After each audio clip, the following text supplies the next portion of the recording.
I'm Chance Dorland, and this is The Docket, our weekly interview program covering law and crime in San Antonio and Bexar County from ExpressNews.com. A San Antonio man convicted of killing his 14-year-old son, supposedly by accident, has now been sentenced to 12 years in prison. I'm joined by Express News criminal justice enterprise reporter Emily Eaton for details on this case and the sentencing that was handed down on Friday. So, Emily, we usually speak quite often on the In-Depth podcast where you break down big cases that you've been covering. But as last week, you helped out covering a trial that took place in the 379th District Court. Here we are now on The Docket. So, as always, great to speak with you. Let's start with some details about this case, the death of a 14-year-old San Antonio teenager that took place on the east side. So tell me what happened there as originally reported to the police, and then we'll talk about maybe a little bit later on what the police decided actually happened. Yes. So what happened is Andres Delgado lives on the east side with his son, his 14-year-old son, and his 10-year-old daughter. And he told police that he thought he heard someone breaking into his 10-year-old daughter's bedroom, and that he went into the bedroom and he saw a figure there, a man with a gun, and that the man shot 2 times. And he said he returned fire to protect his home and protect his kids. And by accident ended up shooting his 14-year-old son in the abdomen. So this happened around 6 a.m. about a year ago in March of last year. And the ambulance were called, and actually one of our reporters was on the scene, and he took these really poignant photographs of Andres Delgado following his son out to the ambulance and crying, sort of very, very anguished, and looking at his son as his son was being brought into the ambulance. And his son ended up dying an hour later at the hospital. So authorities at the time said that Delgado's story of a break-in and then shots being fired didn't match up with the evidence they found at the scene. So what did they find, and what conclusions did that evidence lead them to? Yes. So even initially when they began talking to Andres Delgado, he admitted that he shot 5 different guns during the course of this break-in, including an AR-15 and a shotgun and 3 different handguns. So I think they were a little suspicious to begin with, simply because why would you shoot 5 different guns in the course of a break-in? They also found 50 live rounds of handgun, rifle, and shotgun ammunition in the home.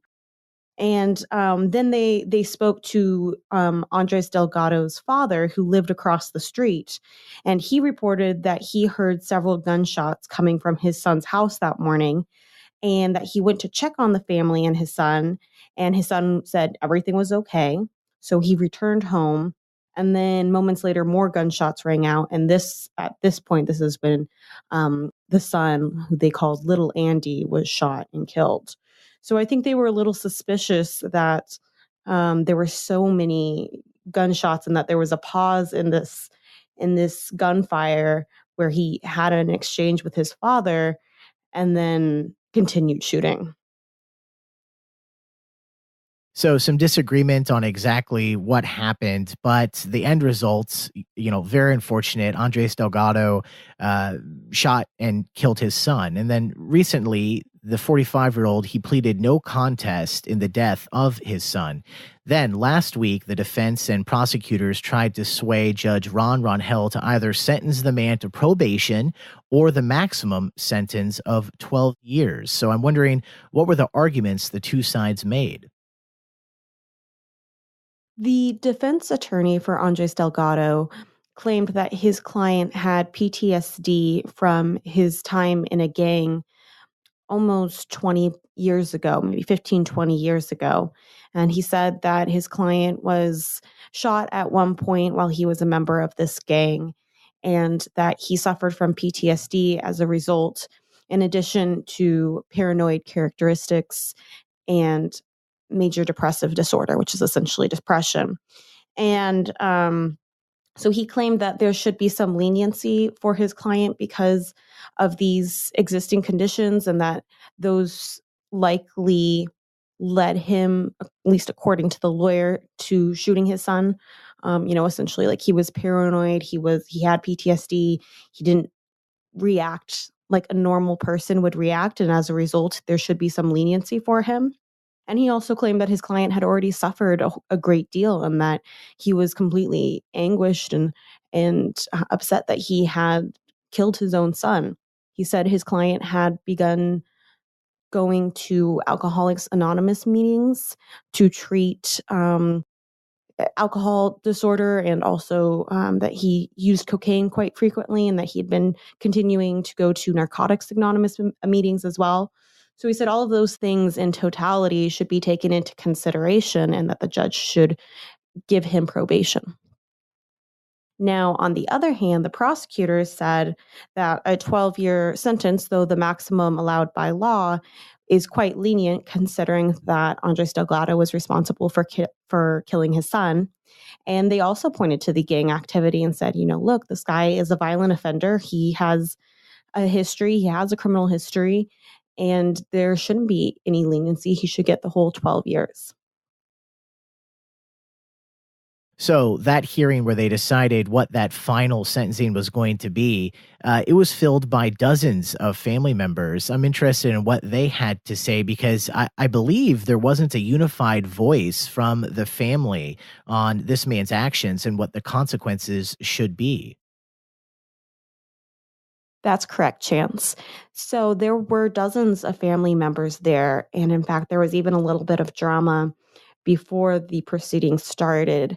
Someone from the prosecutor's team came over and was explaining how the proceedings would work, and told the family, "Hey, don't act out, don't yell, don't do anything in the proceedings."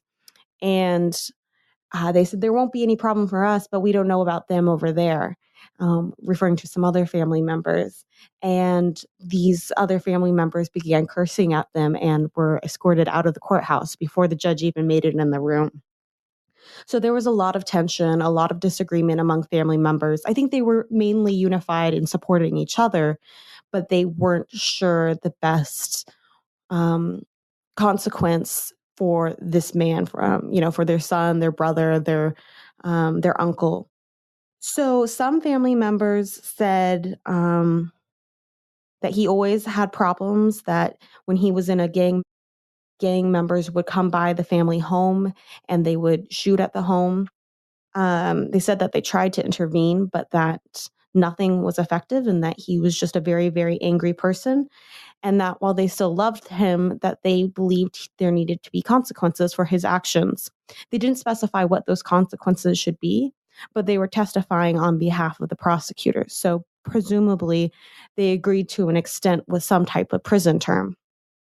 Now, Andres Delgado's brother testified that he was very upset that his nephew was killed, but that he believed it was an accident, and he thought that his brother had shown enough remorse that he shouldn't be sentenced to prison, that he should get the probation instead.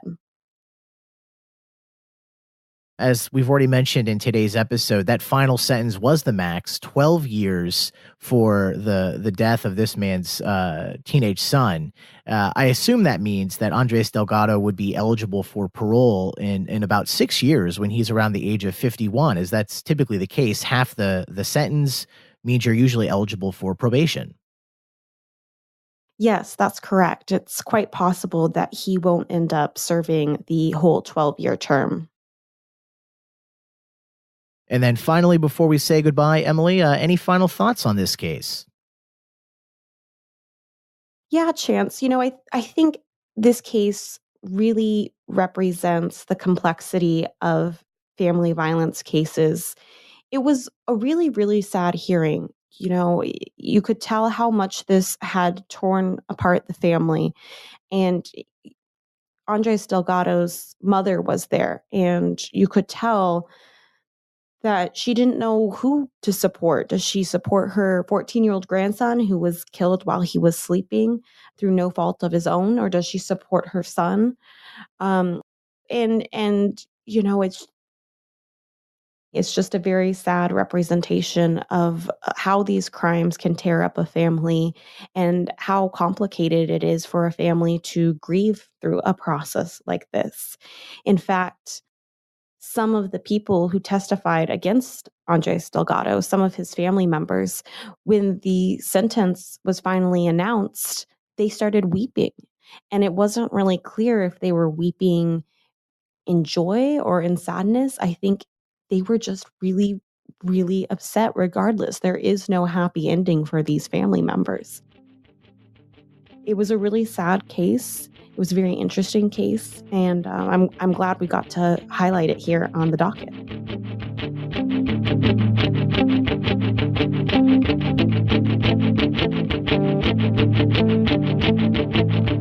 And thank you to San Antonio Express News criminal justice enterprise reporter Emily Eaton for joining me for today's episode of The Docket, our weekly interview program covering law and crime in San Antonio from expressnews.com. For the San Antonio Express News, I'm Chance Dorland.